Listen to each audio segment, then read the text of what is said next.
õhtust! Alustame saatesarja Taevari kufodega 13. saadet.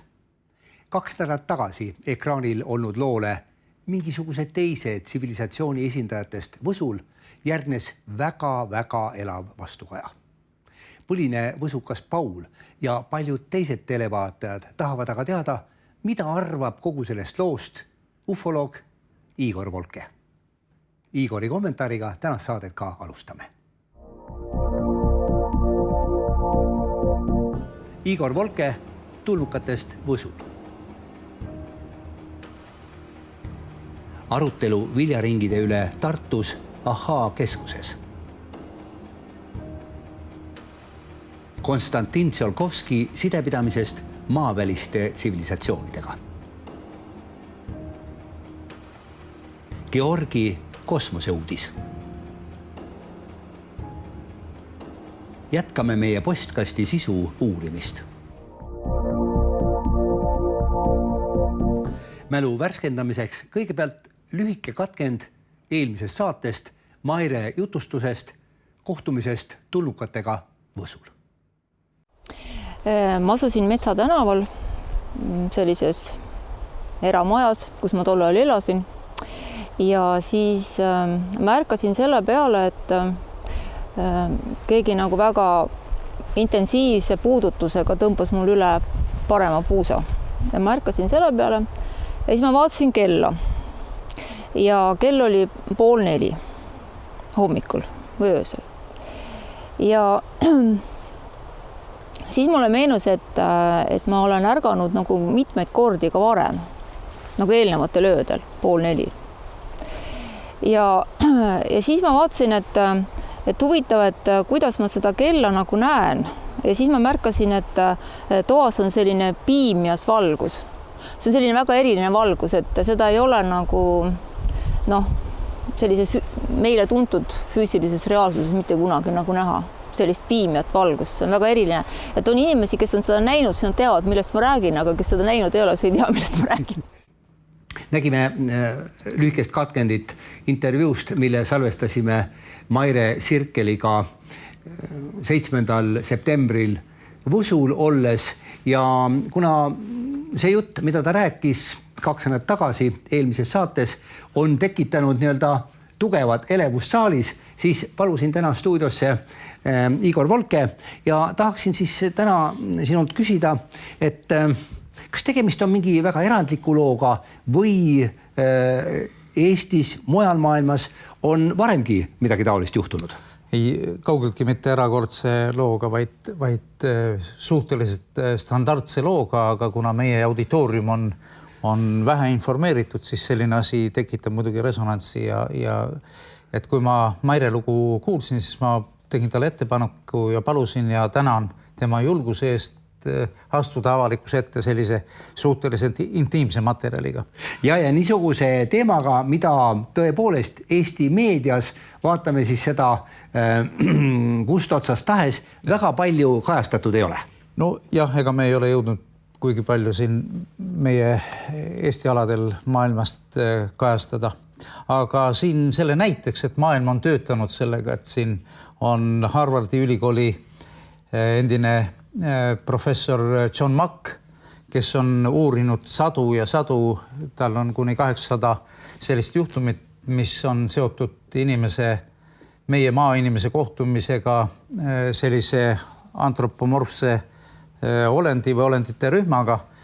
Sinna liituvad kaasavõtmised, toimingud, füüsilised kontaktid, kokkupuuted ja kasutatakse terminit nagu inimrööv, millega ma päris nõus ei ole, sest et abduction ei pea tähendama mingit äraviimist röövi, vaid see on inimese psüühika ja tema vaimuilmas toimunud sündmuste värvikas kajastamine ja nende uuring. Nii et mitte vägivaldne tegu ei pea see tingimata olema, vaid ütleme niimoodi partneritega kokkuleppe saavutamise tulemusel toimunud sündmus. Jah, seda enam, et me ei tea ju, mis on toimunud inimese 2 kõrva vahel, eks ole.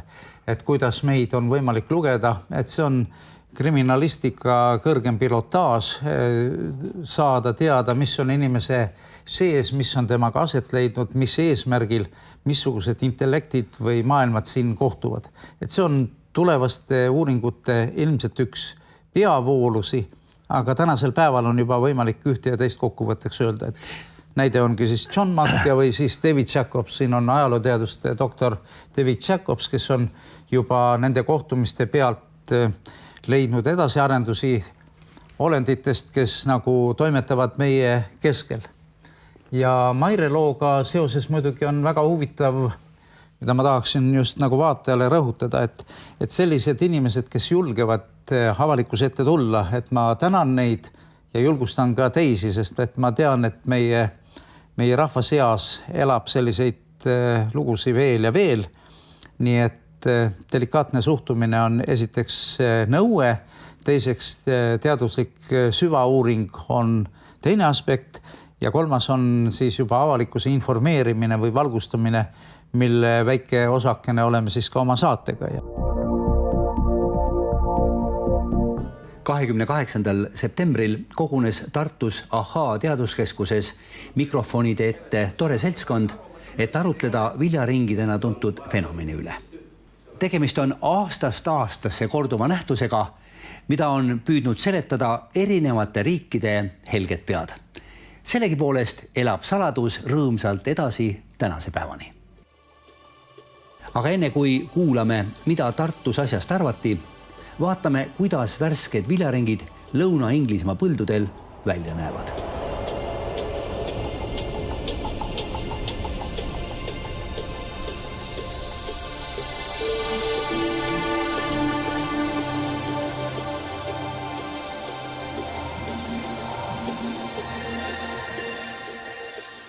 Tartus Ahaa keskuses olid mikrofonide ees erineva hariduse, elukutse, vanuse ja maailma nägemisega inimesed. Ja just niisugune suur mitmekesisus mõttetalgud eriti põnevaks muutiski. Sissejuhatavad sõnad ütles Raadio 2 saatesarja Hallo Kosmos autor ja saatejuht Ingrid Peek. Kallid Raadio 2 kuulajad ja publik siin Tartu Teaduskeskuse Ahaa saalis, head panelistid, tere tulemast.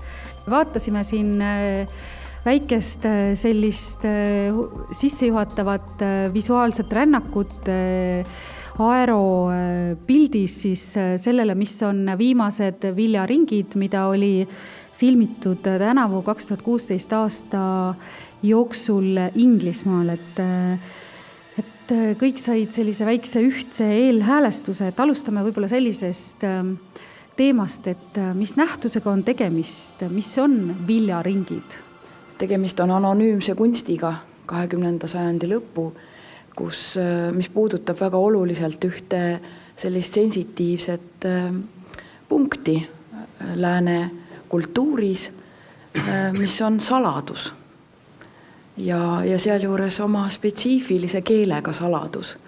Sellel saladusel on matemaatika ja selline matemaatika keel kõige rohkem. Et kuidas seda saladust loetakse, kes seda väga varmad lugema on ja millised tõlgendused seal on, et seda see nähtus väga hästi toob esile. No tähendab, see on selge, et tegemist on kunstiobjektidega. Ja ma küsisin endalt, et millest need kujundid tunnistust annavad. Üks asi, millest nad kindlasti annavad tunnistust, on intelligentne kavandamine, eks ole. Ja järgmine küsimus selle juures on, et aga kes see intelligentne kavandaja seal siis on? Inimkäsi on seal selgelt näha ja meil ei ole mitte mingisugust põhjust arvata muud moodi. Kui mingisugust põhjust oleks, siis need tõendid peavad olema väga veenmad selleks, et kuidagi ringi veenda. Muidugi inimeste veenmise või mõjutatavus on ka muidugi erinev, eks ju. Mõnda veenab väga kerge lüke, mõnda peaaegu mitte miski. Mulle sellest filmist vaadates, mulle meeldis see viimane rida, kust ka reklaamiti välja tuuri. Et see on muutunud nagu selles mõttes ka nagu sakraalturismi või lihtsalt turismi osaks, et ja Inglismaal ma tean, et väga paljud talunikud teenijadki sellega raha, et siis kas on odavamad piletid 1 nael, on ka kallimad 25 naela.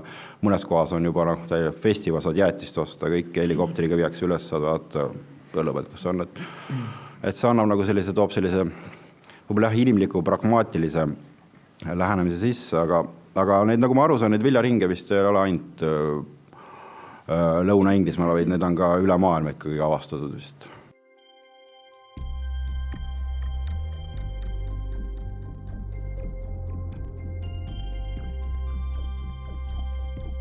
Neid versioone, kuidas need viljaringid tekivad, on seinast seina. Mulle endal üks lemmikumaid on see, et emakene maa ehk Kaia ise loob neid. Et kui emake maa sai hakkama ka nagu nii keerulise asja nagu elu loomisega siin pinnal, siis asi need mõned viljaringid siis kuhugi sirgeldada, et see öeldakse. Tartus AHA keskuses toimunud arutelu käigus, kus peateemaks olid nõnda nimetatud viljaringid ja küsimus sellest, et kes neid siis ikkagi tekitab.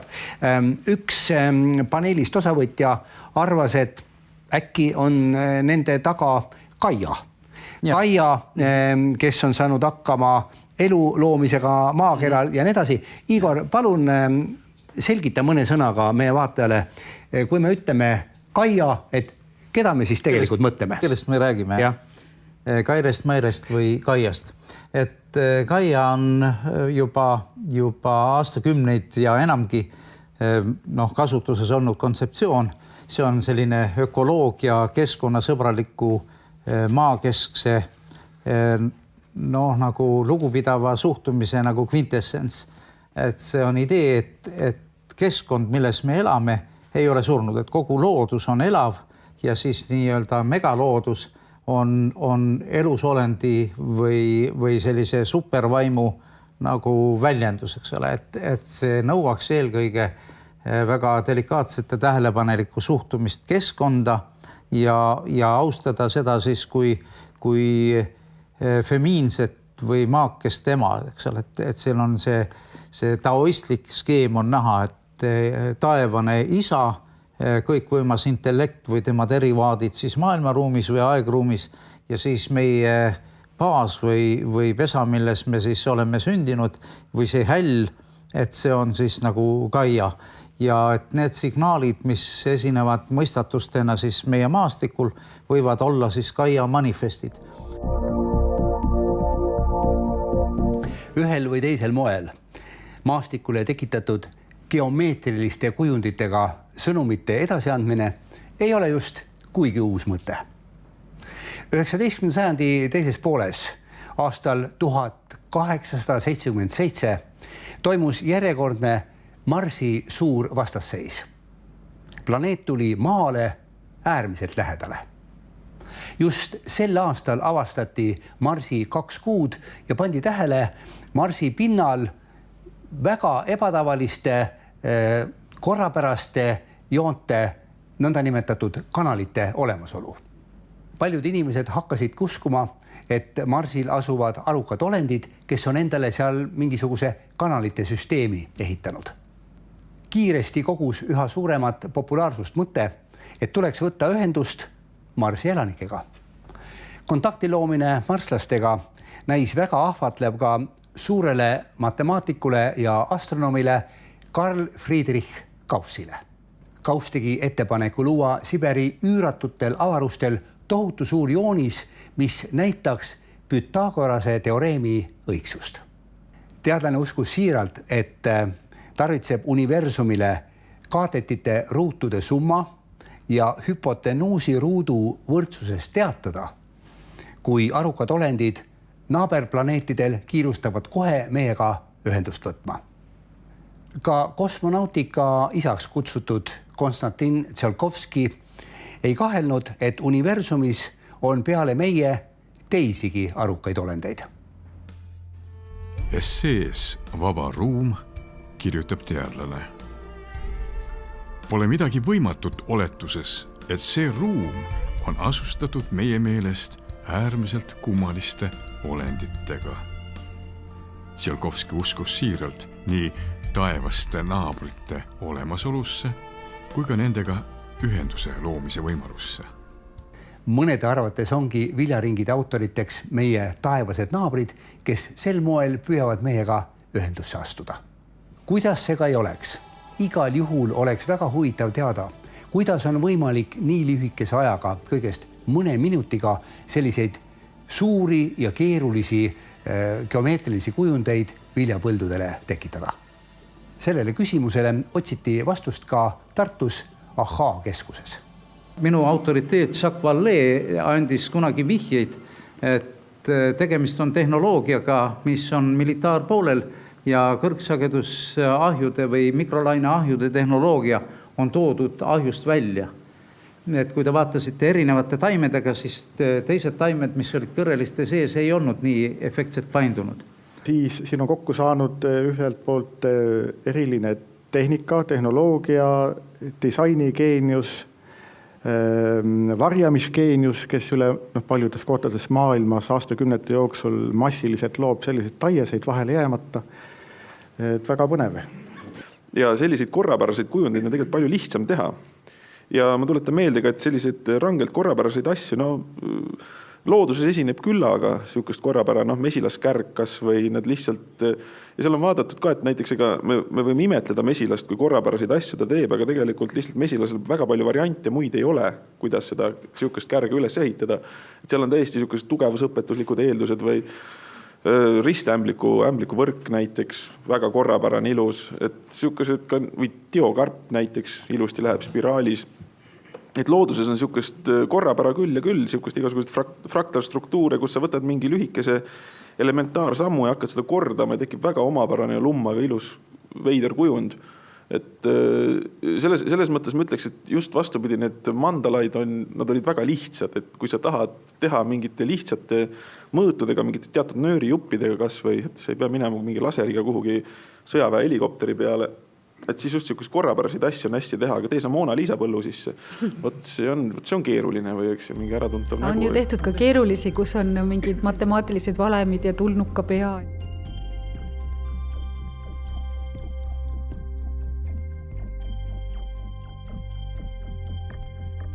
Siinkohal ma lisaks veel ühe loodusliku näite juurde neile, mis Mihkel mainis, et meekärjed.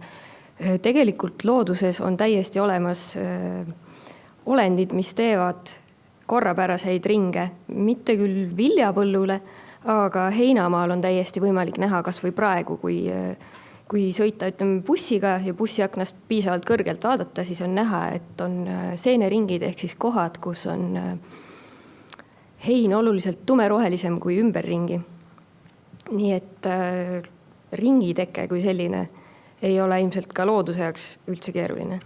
Me ei saa sellest fenomeni juures mööda vaadata ühest asjast. Ta on muutunud, nagu ütleme, siis massimeedia üheks meelelahutuse osaks. Me tehakse viljaringide top 10 ja missugused need välja, et ta on osa juba nagu ka meelelahutusest. Ja see omamoodi tingib ka nende võib-olla suurema siis tegemise või eksponeerimise või inimesed märkavad neid rohkem. Ma tahtsingi lisada, et kui me siin vaatame seda kui kunsti, siis tegelikult on tegemist ju märksa enama kui kunstiga ja seda tõestab juba see, kui niisugune esinduslik paneel siin viljaringe arutab, kes tegelikult igaüks ju on tunnistanud, et ega meist keegi ju teab, mis ekspert selle teema koha pealt ei ole. Aga miks see on märksa rohkem kui üksnes kunst on see, et nende viljaringide kaudu inimesed saavad kokku puutuda väga olulise müüdiga. Ja müüdiga mitte selles mõttes, et see on ju müüt, vaid see on selline müüt, mis elab, mis inimesi puudutab ja sunnib neid ennast nagu siis mingisuguseid sõnavõtte võtma, nii nagu meiegi paneel alguse sai.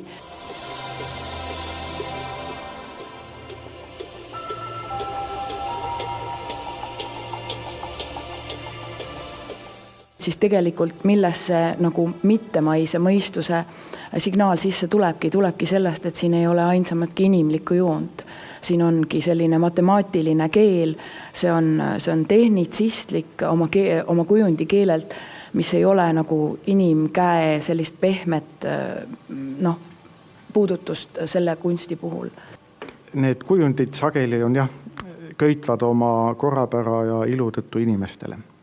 Aga selle ilu taga tekitab küsimust ikkagi see toiduga mängimine. Siin mitmes suus täna on kõlanud ja minu jaoks on ka üks põhiküsimusi. See ei ole kõlbeline toiduvilja sel moel rikkuda, maha tallata ja üks korralik Eesti talumees, maainimene elu sees ei teeks sellist asja, ei kiidaks sellist asja heaks. Ja varem meil rahvakalendri kevadistel tähtpäevadel tehti erinevad kombetalitusi, mille eesmärk oli ka siis see, et äike ja muud ilmastikunähtused vilja maha ei lamandaks, sest see ju tooks kaasa kaotuse, toidukaotuse, võiks põhjustada nälga, halvemal juhul inimeste surma. Ja kui nüüd keegi, kes iganes see on, tuleb meie sisuliselt toidulauale tegema mis iganes kujundeid, siis sellel on tegelikult ju ka selline mittekõlbeline elu toitu, elu põhiväärtusi halvustav sõnum, alasõnum vähemasti, alatähendus. Või keegi jätab oma märgi, jätab oma templi sinna vilja sisse, jätab oma mingi sõnumi, et mida ta siis sellega öelda tahab, kui üldse tahab, eks ju, et siin on erinevaid variante, et võib-olla võiksime natuke seda muukida ja nii kaua, kui te mõtlete, siis ma, Igor, tahaks sinult teada, et kas Eestis on viljaringide sarnaseid nähtusi olnud, et seeneringi mainiti, on ilmselt ka rohuringid, mida sa oled ju käinud ka ise uurimas. On olemas selgelt inimtekkelised ja on olemas selgelt loodustekkelised ja on olemas kombinatsioonid.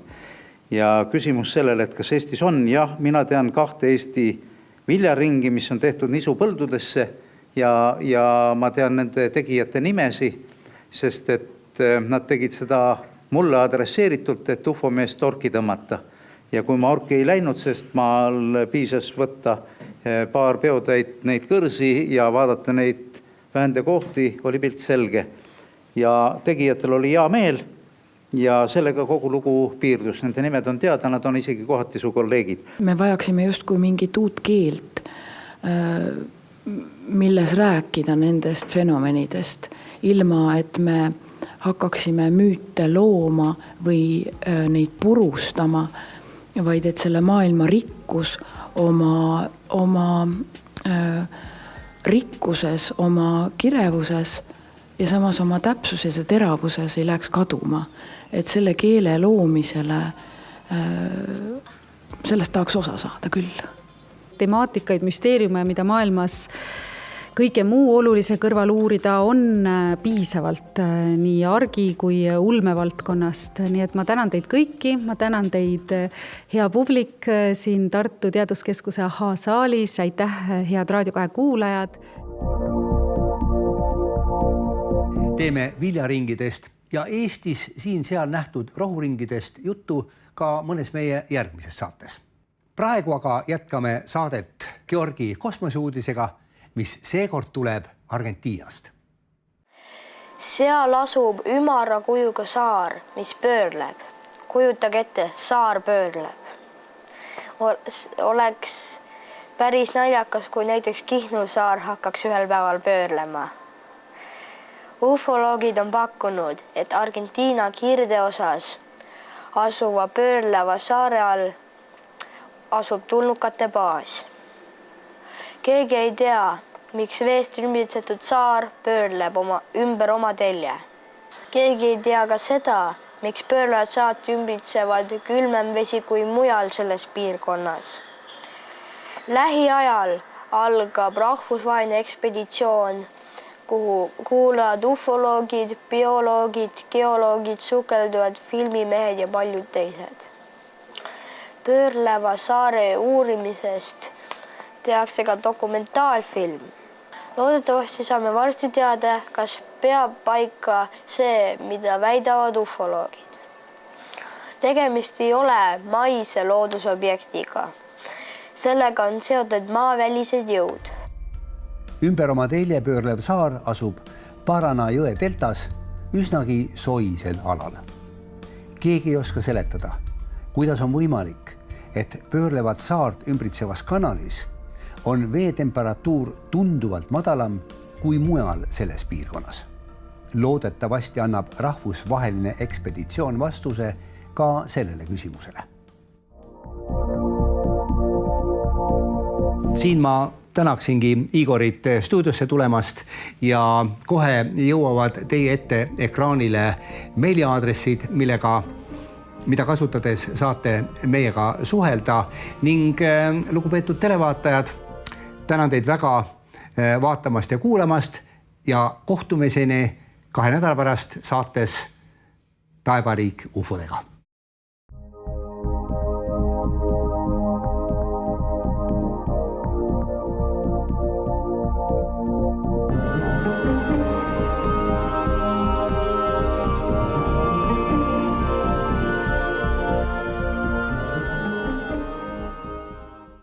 Pinnal siis asinud mõned viljaringid siis kuhugi sirgeldada, et öeldagi.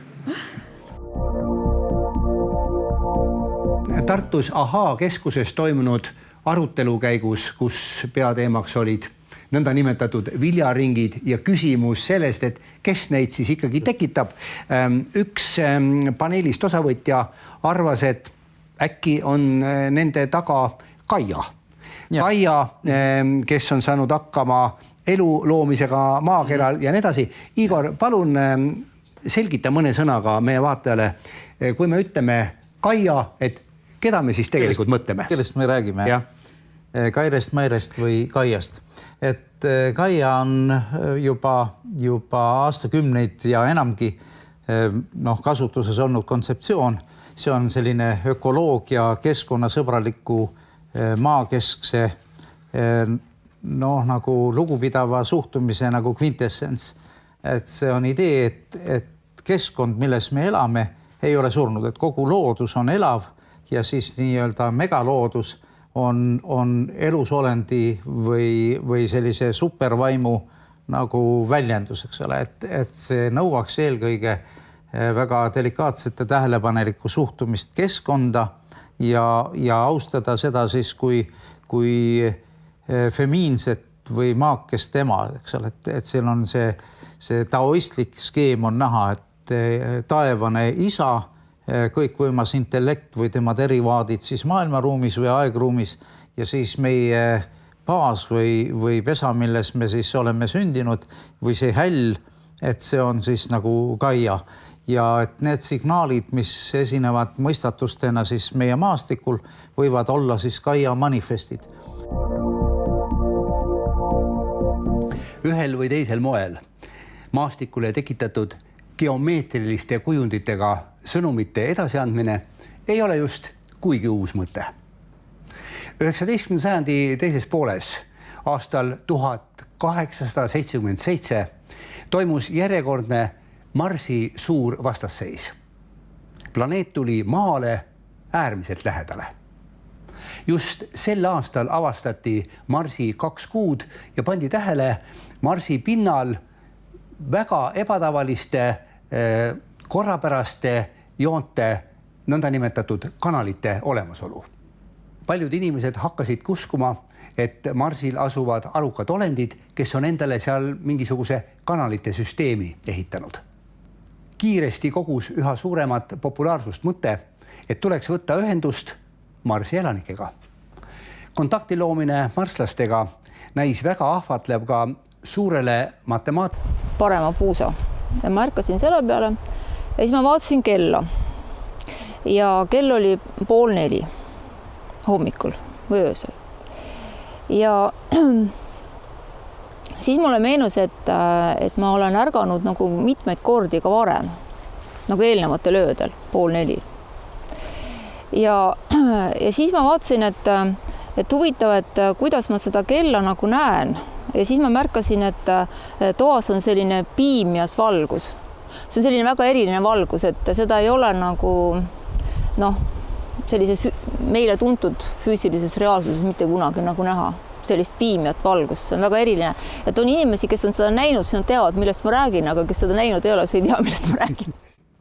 Nägime lühikest katkendit intervjuust, mille salvestasime Maire Sirkeliga 7. septembril Võsul olles ja kuna see jutt, mida ta rääkis 2 nädalat tagasi eelmises saates, on tekitanud nii-öelda tugevat elevust saalis, siis palusin täna stuudiosse Igor Volke ja tahaksin siis täna sinult küsida, et kas tegemist on mingi väga erandliku looga või Eestis, mujal maailmas on varemgi midagi taolist juhtunud? Ei kaugeltki mitte erakordse looga, vaid suhteliselt standardse looga, aga kuna meie auditoorium on vähe informeeritud, siis selline asi tekitab muidugi resonantsi ja et kui ma Maire lugu kuulsin, siis ma tegin talle ettepaneku ja palusin ja tänan tema julguse eest astuda avalikkuse ette sellise suhteliselt intiimse materjaliga. Ja niisuguse teemaga, mida tõepoolest Eesti meedias, vaatame siis seda kust otsast tahes, väga palju kajastatud ei ole. No jah, ega me ei ole jõudnud kuigi palju siin meie Eesti aladel maailmast kajastada.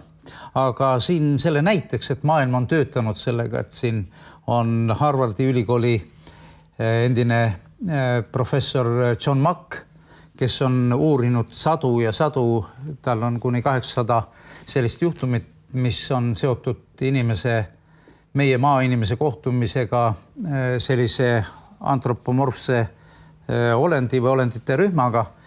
Sinna liituvad kaasavõtmised, toimingud, füüsilised kontaktid, kokkupuuted ja kasutatakse terminit nagu inimrööv, millega ma päris nõus ei ole, sest et abduction ei pea tähendama mingit äraviimist röövi, vaid see on inimese psüühika ja tema vaimuilmas toimunud sündmuste värvikas kajastamine ja nende uuring. Nii et mitte vägivaldne tegu ei pea see tingimata olema, vaid ütleme niimoodi partneritega kokkuleppe saavutamise tulemusel toimunud sündmus. Jah, seda enam, et me ei tea ju, mis on toimunud inimese kahe kõrva vahel, eks ole. Et kuidas meid on võimalik lugeda, et see on kriminalistika kõrgem pilotaaž, saada teada, mis on inimese sees, mis on temaga aset leidnud, mis eesmärgil, missugused intellektid või maailmad siin kohtuvad. Et see on tulevaste uuringute ilmselt üks peavoolusi, aga tänasel päeval on juba võimalik ühte ja teist kokkuvõtteks öelda, et näide ongi siis John Mack või siis David Jacobs, siin on ajalooteaduste doktor David Jacobs, kes on juba nende kohtumiste pealt leidnud edasiarendusi olenditest, kes nagu toimetavad meie keskel.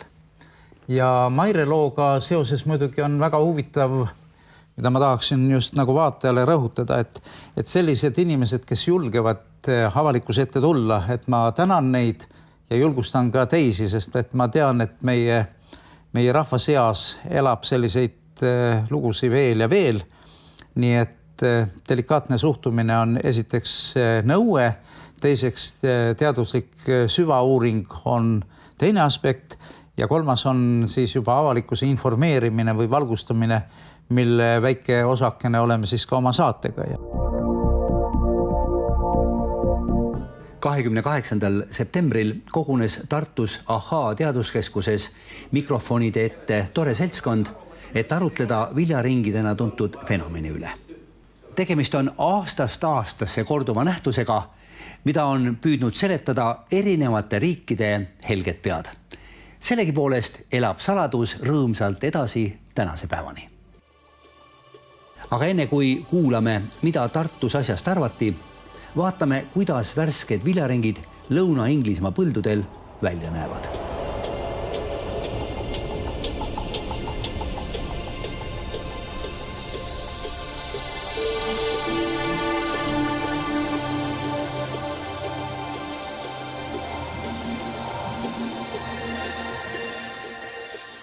Tartus Ahaa keskuses olid mikrofonide ees erineva hariduse, elukutse, vanuse ja maailma nägemisega inimesed.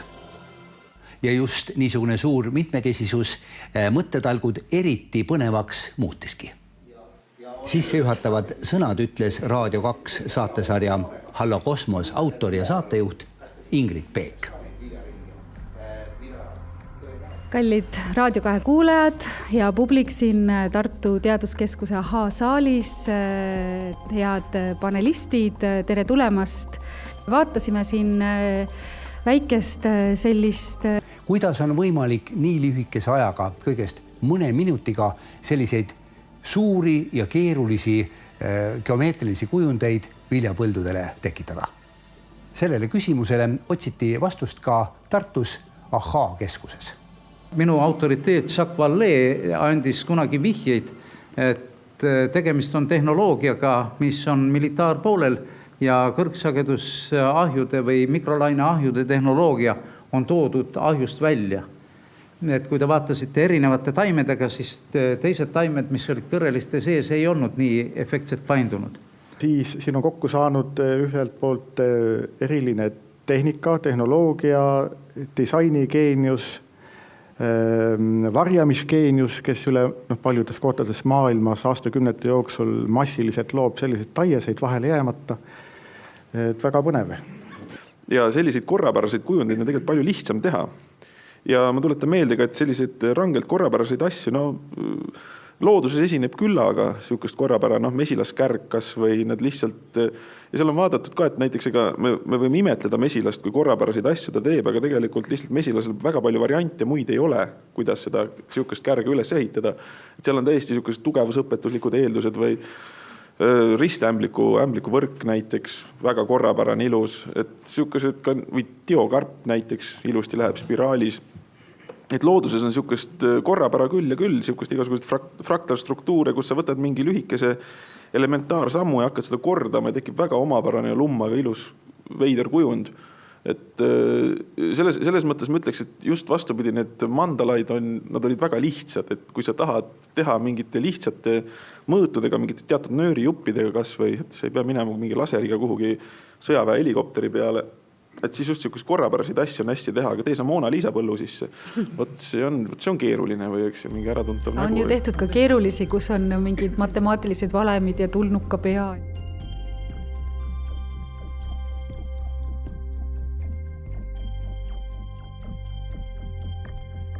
Siinkohal ma lisaks veel ühe loodusliku näite juurde neile, mis Mihkel mainis, et meie kärjed.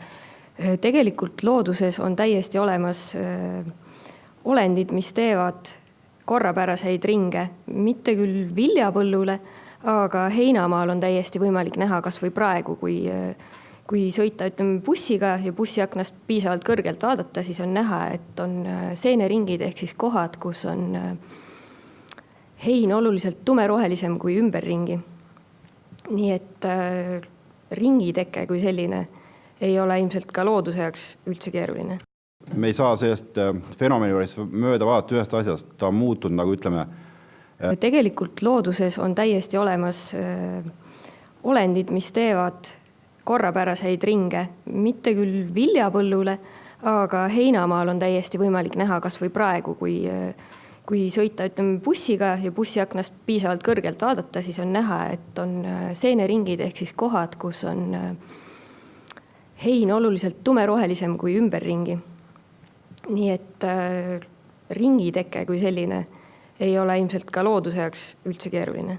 Me ei saa sellest fenomeni juures mööda vaadata ühest asjast, ta on muutunud, nagu ütleme, siis massimeedia üheks meelelahutuse osaks. Me tehakse viljaringile top 10 ja missugused need välja, et ta on osa juba nagu ka meelelahutusest.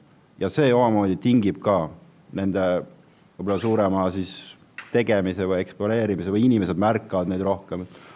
Ma tahtsingi lisada, et kui me siin vaatame seda kui kunsti, siis tegelikult on tegemist ju märksa enama kui kunstiga ja seda tõestab juba see, kui niisugune esinduslik paneel siin viljaringe arutab, kes tegelikult igaüks ju on tunnistanud, et ega meist keegi ju teab, mis ekspert selle teema koha pealt ei ole.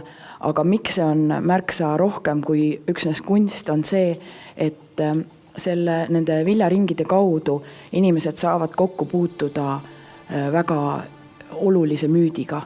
Ja müüdiga mitte selles mõttes, et see on ju müüt, vaid see on selline müüt, mis elab, mis inimesi puudutab ja sunnib neid ennast nagu siis mingisuguseid sõnavõtte võtma, nii nagu meiegi paneel alguse sai.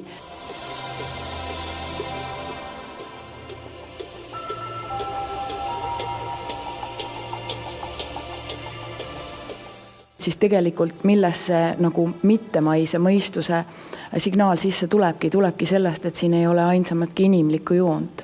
Siin ongi selline matemaatiline keel, see on tehnitsistlik oma kujundi keelelt, mis ei ole nagu inimkäe sellist pehmet puudutust selle kunsti puhul. Need kujundid sageli on köitvad oma korrapära ja ilu tõttu inimestele. Aga selle ilu taga tekitab küsimust ikkagi see toiduga mängimine. Siin mitmes suus täna on kõlanud ja minu jaoks on ka üks põhiküsimusi.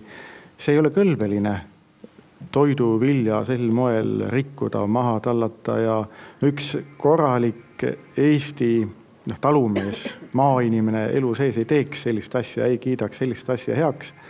Ja varem meil rahvakalendri kevadistel tähtpäevadel tehti erinevad kombetalitusi, mille eesmärk oli ka siis see, et äike ja muud ilmastikunähtused vilja maha ei lamandaks. See nagu mittemaise mõistuse signaal sisse tulebki sellest, et siin ei ole ainsamatki inimlikku joont.